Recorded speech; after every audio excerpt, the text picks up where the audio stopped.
Podemos perceber facilmente que na Idade Média o clero, ou seja, a igreja, comandava o Estado. E com algumas brechas que a igreja abriu, Duns Scotus e Guilherme de Ockham colocaram contraposição da igreja. E com isso eles abriram os direitos das nações e dos cidadãos passarem a se sobrepor à tradição universal da autoridade eclesiástica. Neste tempo, a igreja deixava de ser a norma absoluta. Essa profunda mudança na maneira de como o homem via a si mesmo e ao mundo em que vivia não aconteceu sem uma grande transição conhecida como Renascença, que nasceu na Itália no século XIV, trazendo de volta o surgimento do humanismo, trazendo de volta aquela essência do humanismo. A manifestação precursora na Itália foi através de dois poetas, Petrarca e Boccaccio. Eles foram fundamentais para o advento da Renascença, pois abriram novas perspectivas na antiguidade clássica. Eles inspiraram vários artistas em geral. A Renascença ela não assistiu apenas à redescoberta da antiguidade, mas também à descoberta de novos mundos, de novos meios geográficos.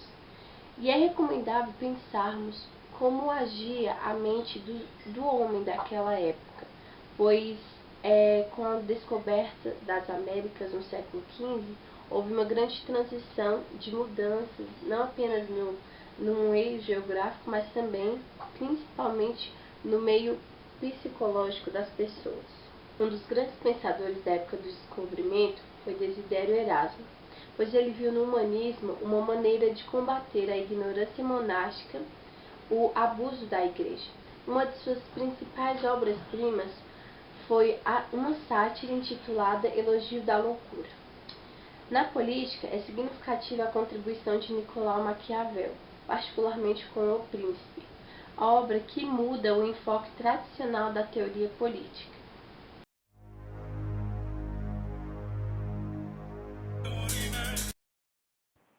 A Reforma. Poucos atos na história da humanidade podem ser considerados revolucionários como o de Martim Lutero. Martim Lutero era mestre em filosofia e monge agostiniano. Ele se opôs aos abusos que a igreja cometia. Não tinha a intenção de abandonar a igreja, mas suas polêmicas provocaram sua condenação. Foi banido do Império em 1521 e ocultado por Frederico da Saxônia, no castelo de Württemberg, onde iniciou a tradução da Bíblia para o alemão e começou a organizar a sua igreja. Em sua igreja, deu participação ativa às fiéis na liturgia, se contradizendo assim a Igreja de Roma, no qual o poder estava centrado no clero. John Wycliffe e João Calvino foram outros reformadores, que organizaram igrejas ligadas às comunidades locais. Assim, estava nascendo o protestantismo. O desenvolvimento e o alcance da reforma são temas muito complexos. Porém, esses reformadores desejavam diminuir o controle dogmático exercido pela Igreja de Roma e assegurar, assim, maior liberdade de pensamento, e também restaurar a Igreja, buscando o cristianismo primitivo. Com a Reforma, houve uma suposta perda da unidade dos cristãos, contribuindo assim efetivamente para assegurar a liberdade de pensamento. O papado reagiu, principalmente pela perda do poder, e desencadeou assim a Contra-Reforma.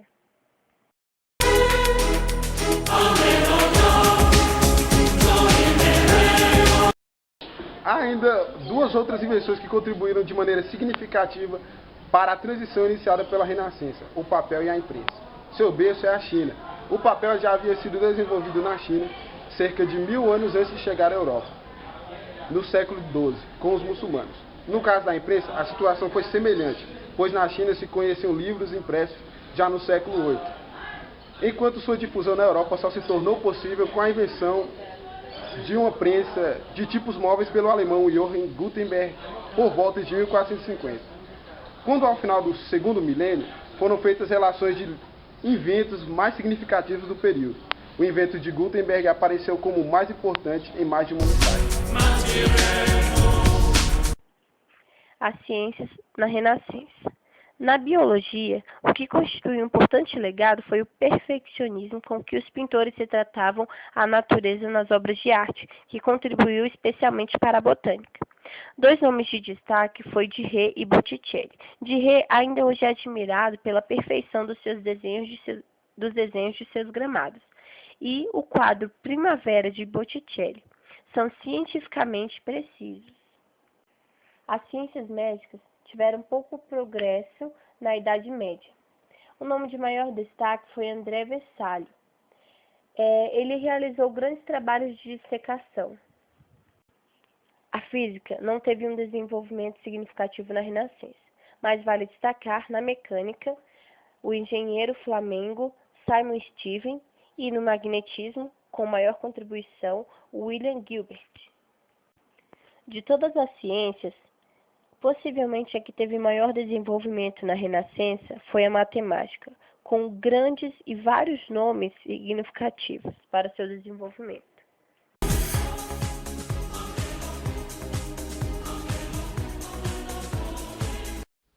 Na Renascença, merece destaque o artista sábio Leonardo da Vinci. Ele foi mais conhecido como pintor, entretanto, ele era conhecedor da anatomia, da botânica e da mecânica.